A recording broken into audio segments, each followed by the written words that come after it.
Hey, deserving listeners, it's time to continue our journey watching Paul and Karine. My name is Dr. Kirk Honda. I'm a therapist, and I'm also a professor. And some of you might see that I have a t-shirt on here, pretty nifty. If you want to get one, you can click on the merch widget below. If you don't see it there, you can go to our channel page and go to the store tab, and you can buy a shirt like this, or a dog hoodie, or a phone case thingy, or a mug, and we have all sorts of stuff there. So if you're interested, if you're not, it's cool. Show me around home. Yes. Vou mostrar pouco a casa pra ele. Tá, vai mostrar. E aí? Quarto. Yes. Sleep? Cama. Sleep. Yeah. Sleep. It looks very youthful. Karine's house is completely different than anything I've seen in America. So he pointed out that her room looks very youthful. Another word might be childish. There's nothing wrong with that. People can be 55 years old and decorate their bedroom however they want.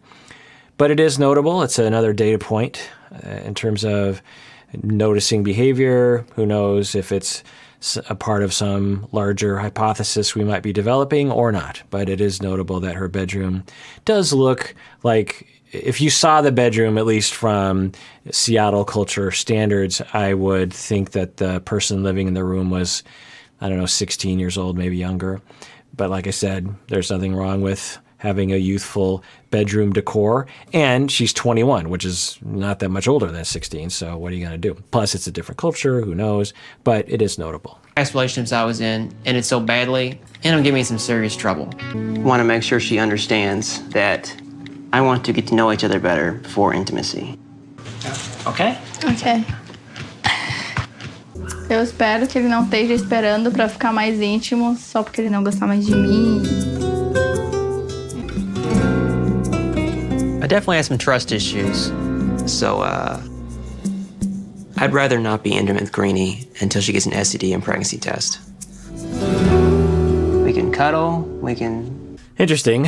So similar to Big Ed, he wants her to get an STI test and also a pregnancy test.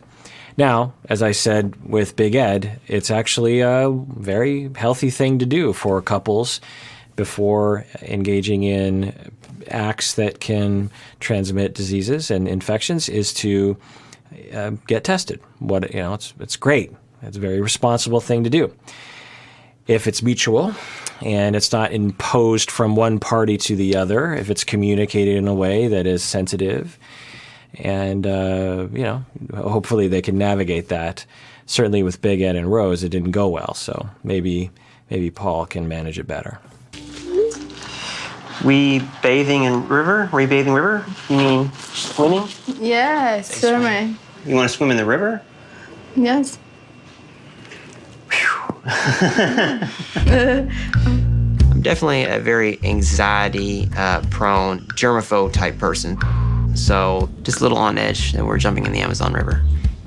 So this is our first indication that he claims that he suffers from anxiety. And as a person who suffers from anxiety myself, and I told Paul this over the phone when I talked to him, I can relate. And so he is exhibiting that. How do we manage that? Well, one, we take ownership of it, and we try to figure out a balance between what's rational to worry about and what we're going to allow ourselves to worry about.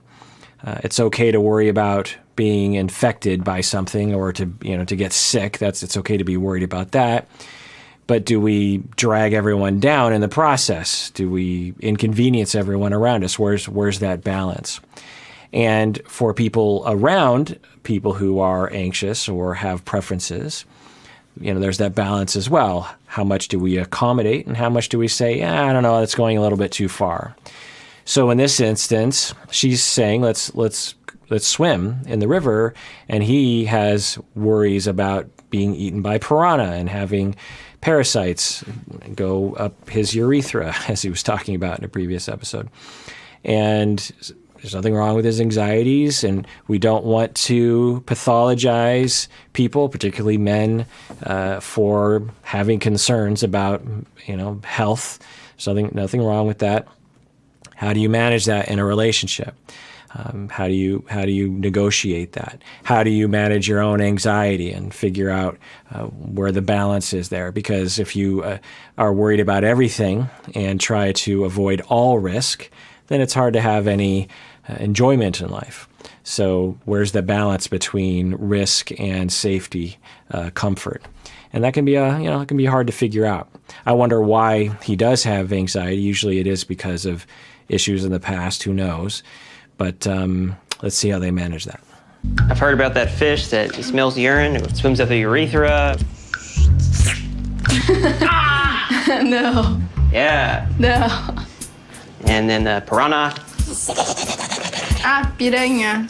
Yes. Não, piranha. So right on cue, he repeats what I just said, which is piranha and something that goes up the urethra. So now, could they do something else? They don't have to go swimming. There's a lot of things to do in Brazil, I'm guessing. So maybe they can come up with something else to do. So I'm gonna put this on first, in case that fish gets through the waiter. And I had this little penis, I guess like a sheath protection bag. And I'll put a condom on, have that to hold that on. Definitely don't want nothing swimming up my penis. All right. Não. No, you go like that? Tira. Oh, my goodness. Okay.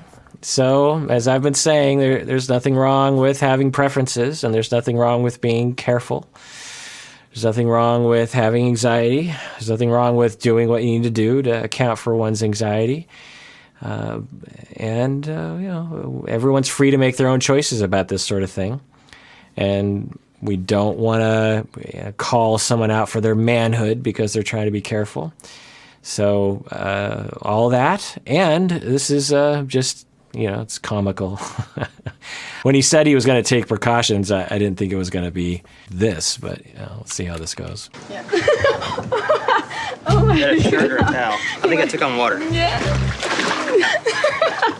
I can't see what's going on. Give me a towel. I can't see anything. Having Karine by my side is really putting me at ease. And I'm starting to feel a whole lot more comfortable. Ow. Now, I have to wonder what those pants were supposed to be protecting him from. I mean, it certainly didn't protect him from the water, right? So I don't know what those pants were for. We had our first fight. Karine discovered that I brought a pregnancy test in my bag, and that did not go down well. I wanted to ask Karine to get an STD and pregnancy test when I was ready. Now it's completely blown up in my face. I haven't told Karine about the STD test.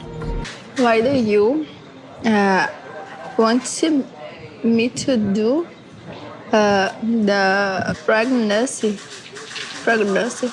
Okay, so now they're thrust into this conversation earlier than he was hoping. And he has normal, I suppose, concerns about STIs. And like I said, it's a responsible thing to do before you engage in behavior that can actually infect each other, that you get tested. Not every couple does that. Not everyone does that, but there's nothing wrong with it. And honestly, I wish more people would do it, because if they did, then we could really eliminate the spread of particular STIs. But he is wanting that. Now, how do you communicate that?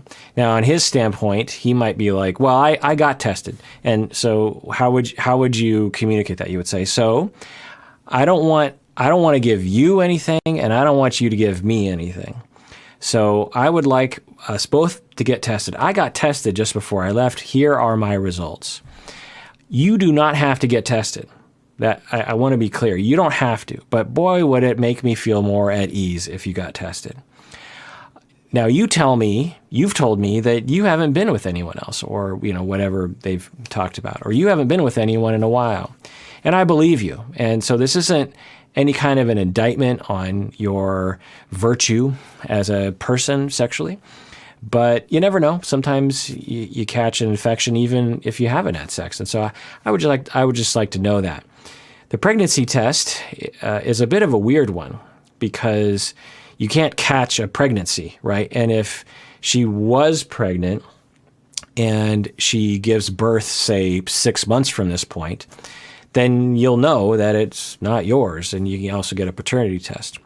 So the pregnancy test is a little interesting because that is a little bigger indictment on her virtue or her statements up until this point. Because I'm guessing she would say, "I'm not pregnant. I don't know why you want me. Can't you just take my word for it?" Now, all this communication, all this difficult conversation is hindered by the fact that they don't speak each other's language and they have to use this app.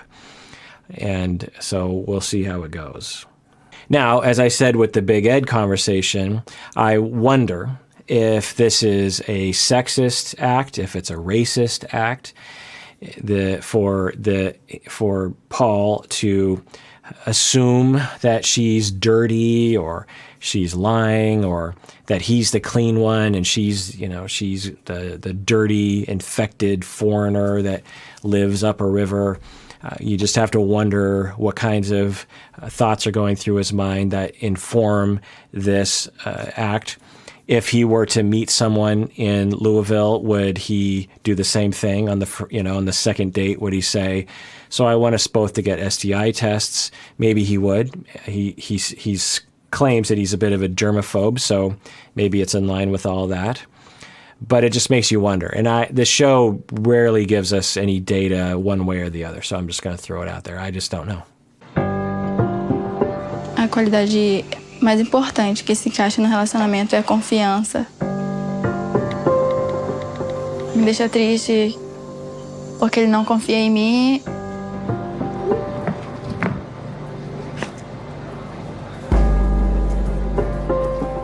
Right. That's a great question from her. She's like, "So do you think I'm pregnant?"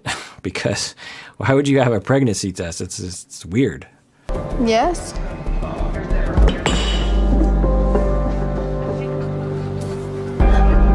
My past has been riddled with nightmare relationships. I'm very scared of being hurt again.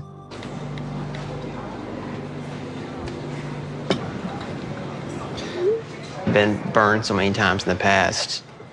It's just to make sure there's no surprises. So it's good that he's acknowledging that what is informing this in the present is his past pain and hurt that he's been through. There's another way to communicate that, and again, it's hindered by the fact they have to do it through this app. Another way to say it is to fully take responsibility for yourself and to apologize, to say something like, "Look, I'm not saying anything about you. I do trust you. And you've given me no reason to think that you've lied to me. You've given me no reason to think that you would do things to put us at risk. But I have fears based on my past, and it has nothing to do with you. But I'm here to tell you that it's going to be hard for me to be comfortable until I know that you aren't pregnant and that you don't have any STIs. And I would like you to be comfortable too. So if you have any questions for me, ask away, because I want you to be comfortable too. But please do not take this as some kind of accusation that you aren't virtuous or that you are, I use virtuous in quotes, culturally virtuous, or that you aren't honest. That would help, because that's taking the I position. It's being very clear that you're not accusing them of anything. Now, anything short of that is potentially going to hurt Karine. And then where are you?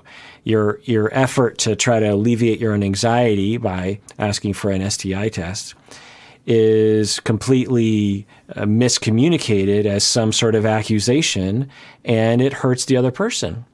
And even if they did submit to the STI test, what kind of damage have you done to the relationship? That's why it's very important to know your own feelings, own them, put them out there, apologize for them, don't accuse the other person, and be very clear about that.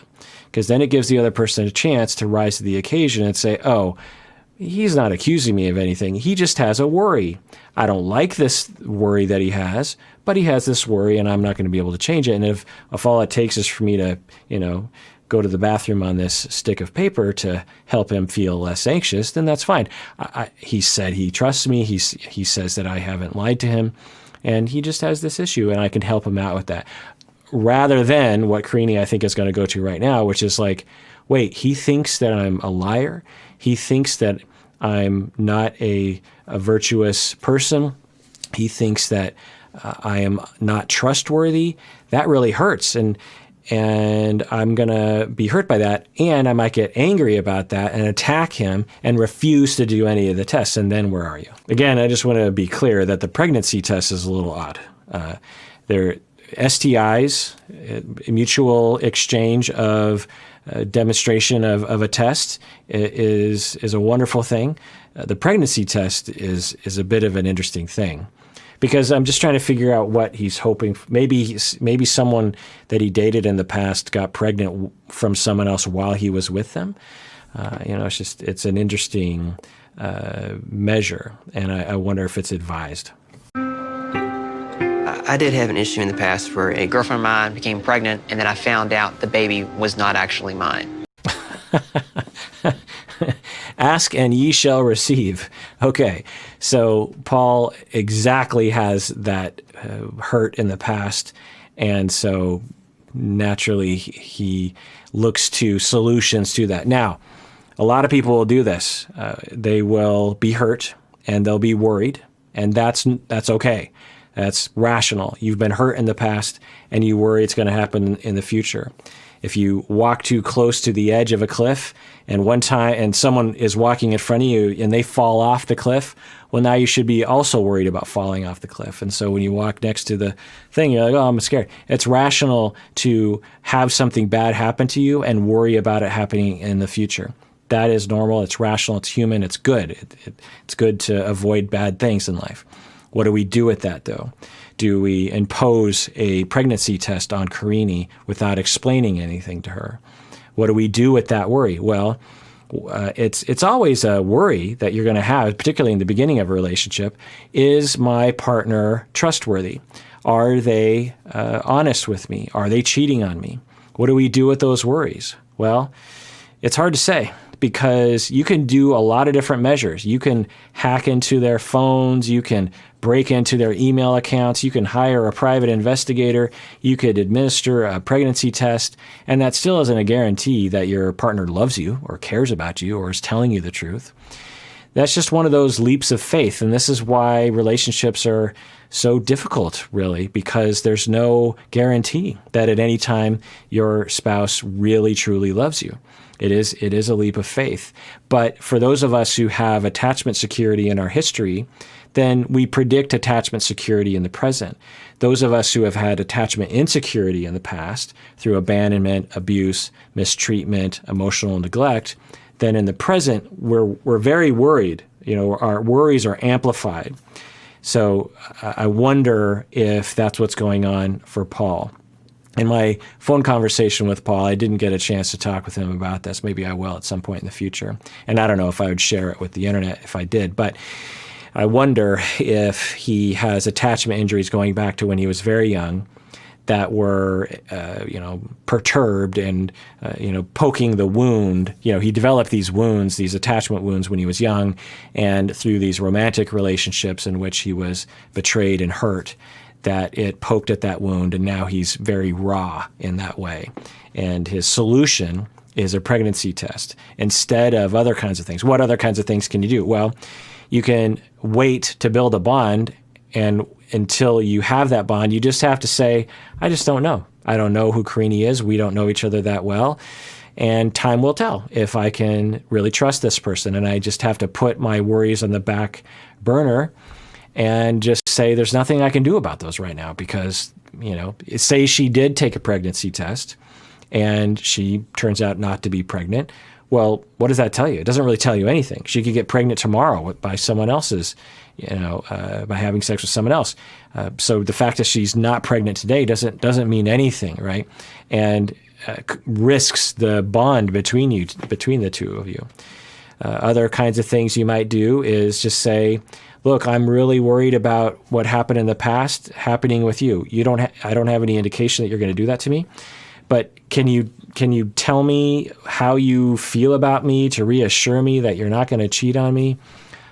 Can we talk about my worries every once in a while, and maybe you could reassure me? There's a lot of other things one can do. But like I said, a lot of it just takes time. Relationships, you build trust over time.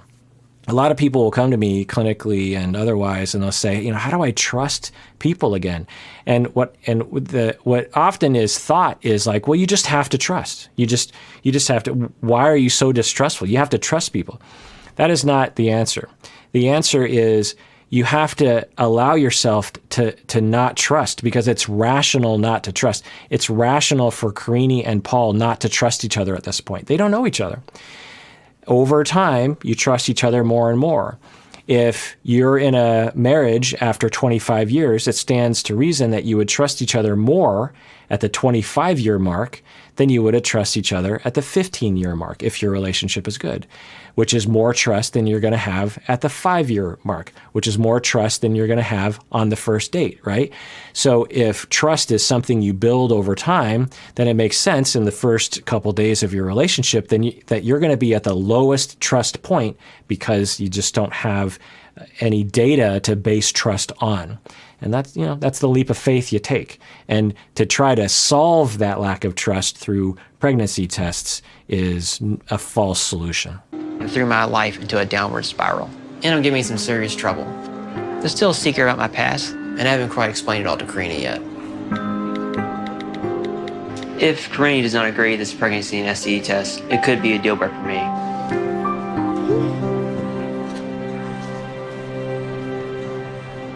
Okay, so again, it's in the right direction. It would mean a lot to me if you could take this test. As I role-played a way of opening up this conversation earlier, there's a lot more words and a lot more taking responsibility for your issues, and really making sure that the other person knows that you're not accusing them. But I don't know, maybe Paul is kind of accusatory. Maybe he is so worried and so paranoid that he suspects things about her that he doesn't have any data on. But maybe he does have data. I don't know. Let's continue watching. I'm worried about this conversation. That's not good. Eu não acho justo que ele me compare com as ex-namoradas dele, mas eu não tenho nada a esconder. Não tenho medo de fazer teste. Ok.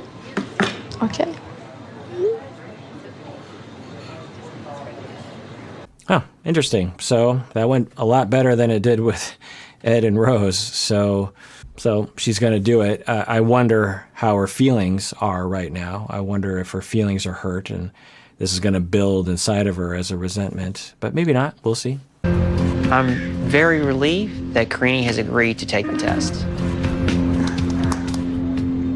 But I'm still really worried about what the results might be. If they don't come back negative, I'm gonna go back to the United States with a broken heart. Next time on All right, well, that does it for that episode of Psychology in Seattle. As I said at the beginning, if you want to get this shirt or all of our various other merch, you can click on the link below. It should be below this video, or you can go to our homepage on the channel and click on the store. You should be able to see it there as well. And everyone out there, please take care of yourself, because you deserve it. You really, really do. This is the first time. It seems weird to have something that I say so often put on a shirt. My wife did all the merch at the suggestion of the viewers. She asked, like, well, what should we put on a shirt? And all y'all suggested this one by far. So, if you want this shirt, or you want a dog hoodie, you can have this on a dog hoodie. And really, really take care of yourself, because you deserve it.